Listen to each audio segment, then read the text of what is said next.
Well, good morning. This is a recording of the sermon I delivered on Sunday at the Unitarian Universalist Society of Grafton and Upton. And the title of this sermon is A Village of Temple manuscript. So folks have been asking me, how am I settling to life in the country? And I realize that that is a kind of subtle way of asking a much bigger question. What I'm really being asked is, how are you surviving life on Mars, Earthman? And I'm happy to report that things are going well.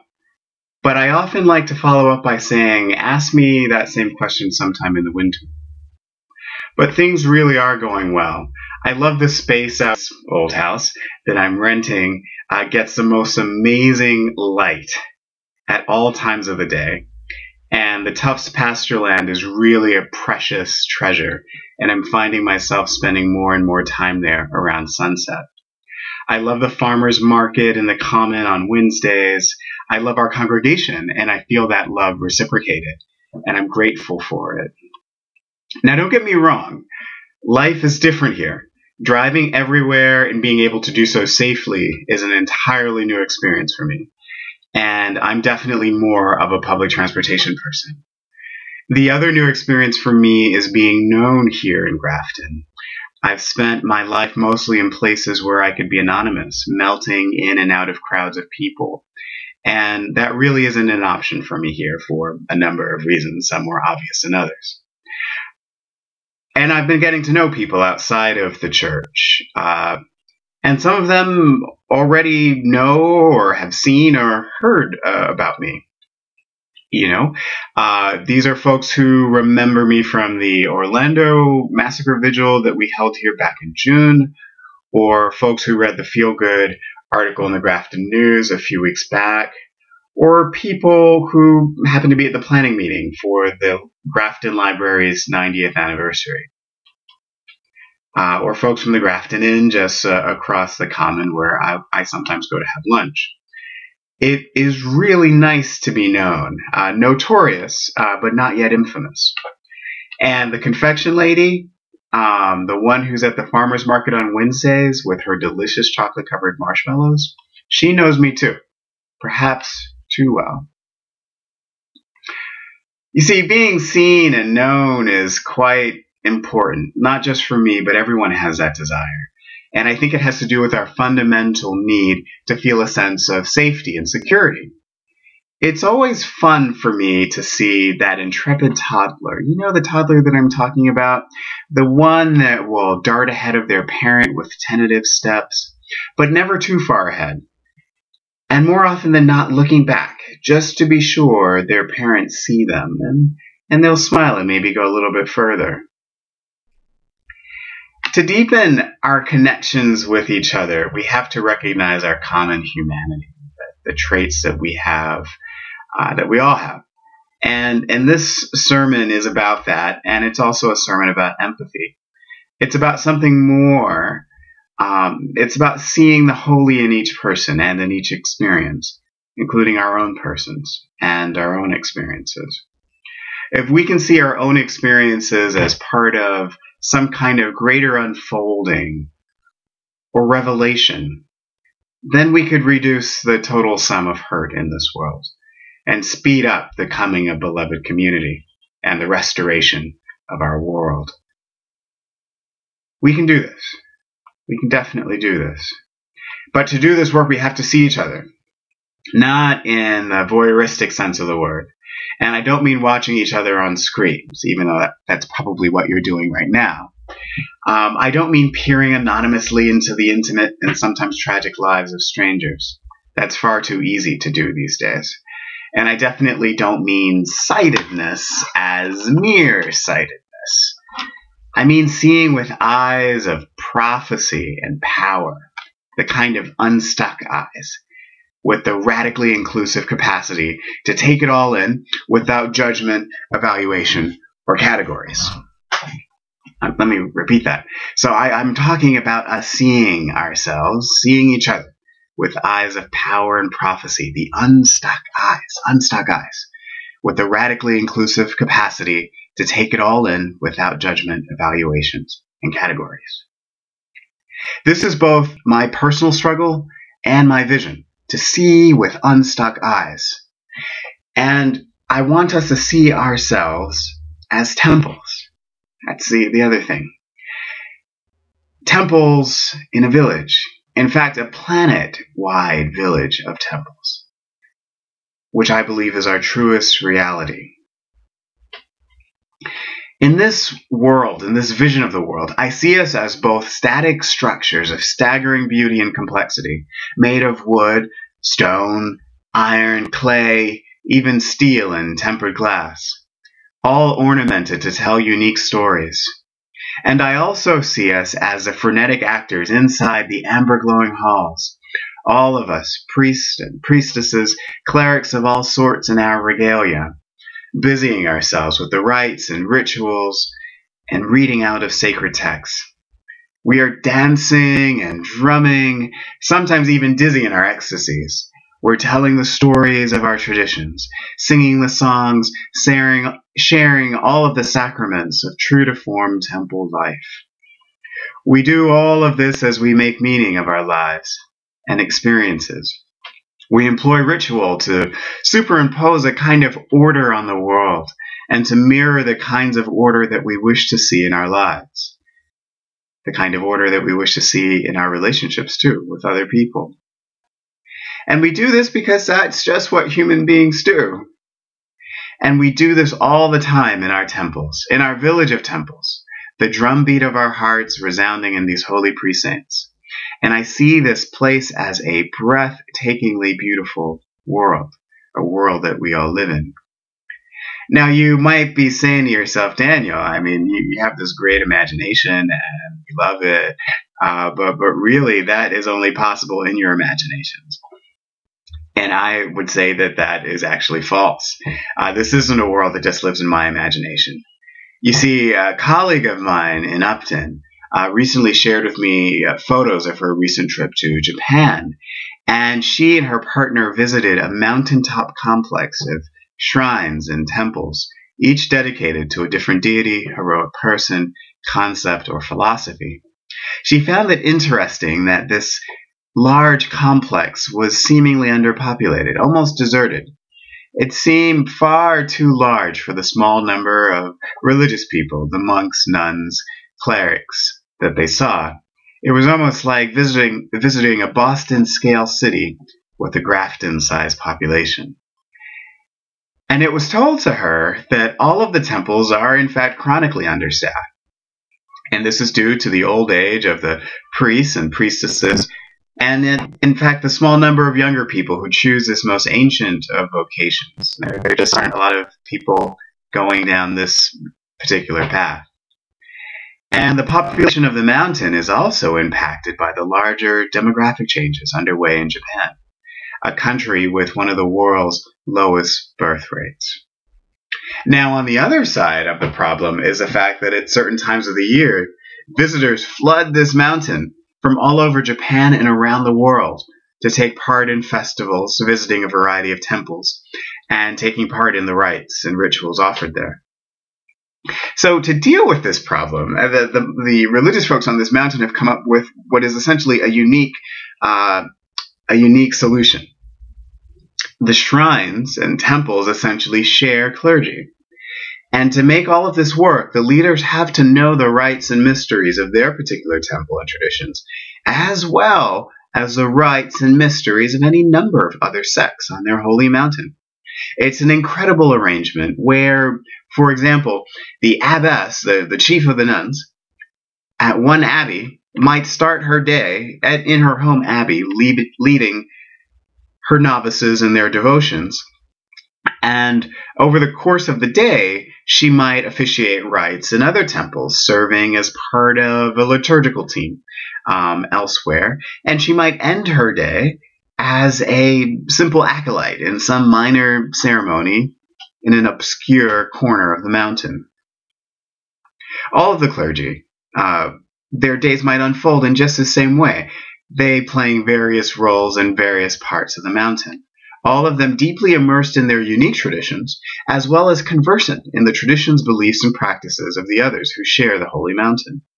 This is an instance of a village of temples, functioning as a place where people are seeing each other and being seen in an extraordinary way. It's a place of the deepest kind of vision, that vision of empathy and inclusivity. It's a place where judgments seem to be small and acceptance is on high. People can celebrate when others celebrate, mourn when others mourn, and not lose themselves in being present with others. I believe that this ability is something that we can all develop. In fact, I see it as the highest state of spiritual development. This is a stage of universalizing faith, the same universalizing faith identified by Dr. James Fowler. And he described this as the sixth and final stage of spiritual maturity, which produces a compassion for others that dazzles and inspires, and it embodies the promise of the future. People at this level are fluid, adaptive, at times even subversive, moving in and out of traditions, forms, and concepts with ease as they connect with all people. Now, few people attain this height, and more often than not, they lose everything in the process. They perish or are martyred for this faith. Think of people like the Reverend Dr. Martin Luther King or Mother Teresa of Calcutta and many others. Now, I'm not going to allow us to congratulate ourselves, and I'm certainly not going to congratulate myself for attending a Unitarian Universalist congregation. Our long and funny name almost suggesting that we are on the path towards that lofty level of refinement. We, all of us here, have a very long way to go, and it's certain that our world has a long way to go. In our reading, we heard from the Unitarian Universalist poet Patrick Murphy, and in that poem, and I read the whole poem, he offers up a dynamic image of a village of temples. And I believe he is pointing to the types of members we might find in our congregations, perhaps even in this congregation. He uses language that discloses humanists, Christians, neo-pagans, and those who draw their inspiration from the traditions of Islam, Hinduism, and the ancient religions of North America. All of them worshiping together, informing each other, perhaps even, as one of our principles say, accepting one another, encouraging each other towards spiritual growth. In his words, there is both power and prophecy played out in a scene in the world that is just on the edge of our normal ability to see and comprehend. So he's showing us something that may be hard to see, but is just visible if we look in the right direction.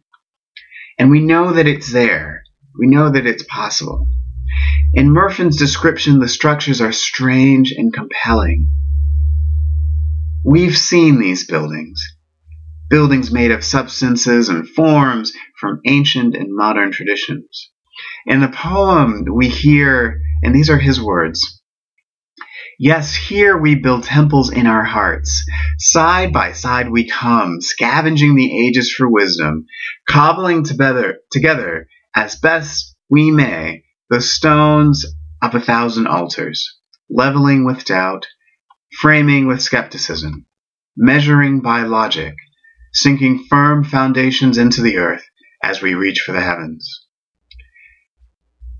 Here we build temples in our hearts, a temple for each heart, a village of temples, none shading another, connected by well-worn paths, built alike on sacred ground." I want us to recall the holy, that sacred ground we share, not just in this building here in Grafton, but on this planet. I want us to not just see ourselves as temple, but to see the paths that connect us. I want us to see the clergy, the devotees, the mystics and sages going to and fro inside the temples. visiting the neighboring temples and shrines, as they do on that mountain of temples in Japan. Now, I want you to use the eyes of your imagination to see this image at an even larger scale. Allow yourselves to zoom out even further and to see that our holy precinct, the one that's filled with the well-worn paths going to and from temples, the clergy folks frenetically learning and sharing about each other's traditions, using our religious languages with both comfort and freedom. I want us to see that our holy precinct is one part of a network of holy precincts containing groups of temples. Together, these clusters expand and come together, becoming a planet-wide super village of temples. The amber glow of 8 billion sacred flames, sometimes in candles, oil lamps, or even chalices, showing all of the populated places. As we zoom out, looking at this planet-wide temple, we see the amber glow of these flames as the day turns into night. And the drumbeat, the cries of faith, are both beautiful and deafening in this world. Now, if we zoom in from time to time, in the same way, we might see that the connecting paths between some of the temples are not as well worn as they could be. Some, in fact, are overgrown or lost altogether. As we journey, zooming in and out, flying over as we would on a spiritual Google Earth app, if you could imagine it, we would see locations that show no conversation between groups of temples and no conversation within those temples. Far too frequently, we would see walls thrown up around temples, turning them into houses of worship, into reinforced fortifications. See, the holy precincts that we encounter on this flying in and flying out, we would see that some of them are, in fact, transformed into citadels. Sometimes we would even see ruined temples, war-ravaged temples, the sacred flames just barely going or snuffed out altogether. All of this revealing the disharmony and the breakdown of community. We would see on this strange journey far too many vistas of isolation, destruction, and outright hostility among the temples. Temples on opposite poles divided along doctrinal, cultural, and even racialized lines. And unfortunately, this vision isn't something that lives in our imagination. This is our current setting. Divisions among temples and between temples. Our sacred ground, our earth, is profaned by animosities and judgments. We see this as the divisions between Black Lives Matter and supporting our police. False divisions. Divisions that are evident in our context when we see the rising tide of Islamophobia and the rancor in our political discourse here in the United States and around the world. People are shutting the doors. They're putting up walls around their temples. And as we fortify our holy precincts, we swap out the altar tables for ballistic missile launchers aimed at what were once neighboring temples. The spiritual crisis in all of this stems from the fact that so many of us are so caught up in our own experiences. Whether they be good or bad, we cannot tolerate reality as others might experience it. We say that there is one and only one way. There is one true message, one true sight, one true God, or one true reality, and it's mine. How could we see not just with our own eyes, but with those eyes of prophecy and power, which would give us access to the experiences of others, which would allow us to see others, and even to see ourselves more clearly, to see the reality that is breaking in, and to know it as a new kind of reality. Beloved community, a commonwealth of peace for all people. How could we do this? How could we join in the celebration of others and join in the mourning of others, and not feel a sense of gain or loss in the doing, yet remaining present in faith and in community at the same time? How can we invite others and allow ourselves to be invited? You see, all of these are transformative acts. They are subversive acts. They represent the highest level of spiritual well-being. And that is what I want for us, to be spiritually well.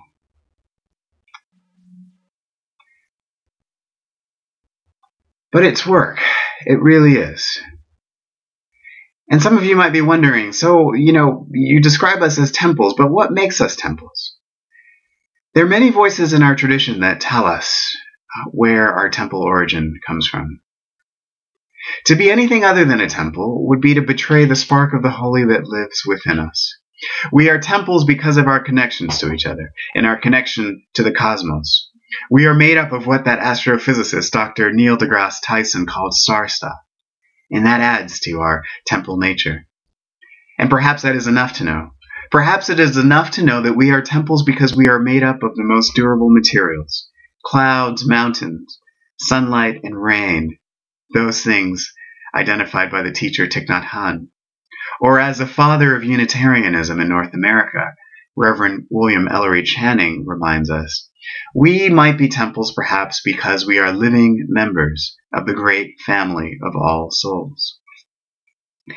I believe that we can be this planet-wide village of temples by tending to bridge building and breaking down the fortification walls closest to home. Let us make new paths by walking, putting one foot in front of the other, even when we can't see the whole way, recalling our holy nature, remembering that it is the same holy nature that is shared by all people. Participate in the celebrations of others. Mourn in the time of mourning with others. Be present. Practice seeing with eyes of power and prophecy. Let us engage in conversations that make us uncomfortable, speaking your truth in the language of your heart, and hear the truths of others spoken in the languages of their hearts. Listening without judging, loving without ceasing, practicing acceptance. I know that these are the building blocks of beloved community, our shared ministry here and beyond these walls. Our mission is to transform ourselves so that we might become a place of temples here on earth, linked by well-worn paths, built alike on common sacred ground. May it be so, and Amen.